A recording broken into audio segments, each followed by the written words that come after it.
Hi friends, praise the lord అందరికీ. ఈరోజు దేవుని వాక్య భాగంలో నుండి 2 తిమోతి 1:7 దేవుడు మనకు శక్తియు ప్రేమయు ఇంద్రియ నిగ్రహము గల ఆత్మనే ఇచ్చెను గాని పిరికితనం గల ఆత్మను ఇవ్వలేదు.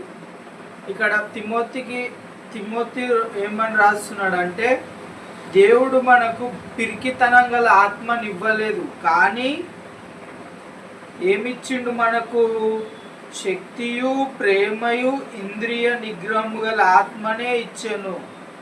కానీ చాలా మందికి భయపడతారు. ఎందుకు భయపడతారు?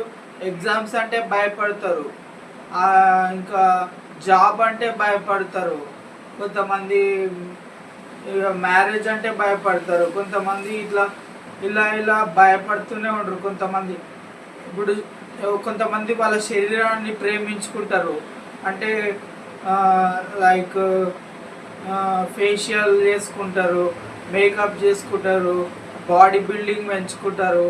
అట్లా వాళ్ళ శరీరాన్ని ఫస్ట్ ప్రేమించుకుంటారు. తర్వాత ఏమవుతుంది? అది పోతుందేమో అన్న భయం స్టార్ట్ అవుతుంది.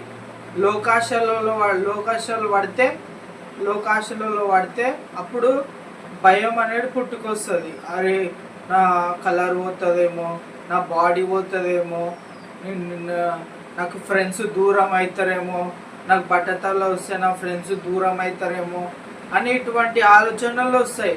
నాకు తెల్లెనికలు వచ్చినాయి అనే భయం స్టార్ట్ అవుతుంది. అదే కాకుండా మన శరీరంకి తెల్ల మచ్చలు కానీ ఏమన్నా వచ్చినాయంటే, నా పక్కన ఎవరు కూర్చోరు, నన్ను ఎవరు టచ్ చేయరు అని అలా భయపడుతుంటారు. కానీ దేవుడు ఏమంటున్నాడు?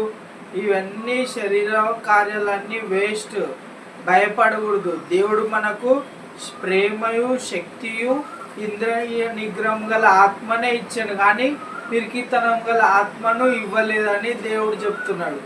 పిరికితనం వల్ల చాలా మంది సూసైడ్ చేసుకుంటారు, కానీ వాళ్ళకి తెలియదు కష్టాలు కొన్ని రోజులే ఉంటాయి. ఆ కష్టాల తర్వాత మళ్ళీ సుఖం మనకు వస్తుందనే నిరీక్షణ కలిగి మనం బతకాలి. దేవుని లోపల నిరీక్షణతో ఎదగాలి అని ఈరోజు సారాంశం చెప్తున్నాను. అంతే friends, bye, thank you. Please like, share and subscribe పక్కన బెల్ ఐకాన్ ఉంటుంది, దాన్ని ప్రెస్ చేయండి. నా వీడియోస్ మీకు ఎప్పుడు వస్తాయి. ఇంకా నాకు సపోర్ట్ చేయండి, ఎక్కువగా షేర్ చేసి ఎక్కువ మంది సబ్స్క్రైబ్ చేసుకుంటే నాకు సపోర్ట్ దొరుకుతుంది. అంతే. ఆమెన్. Thank you.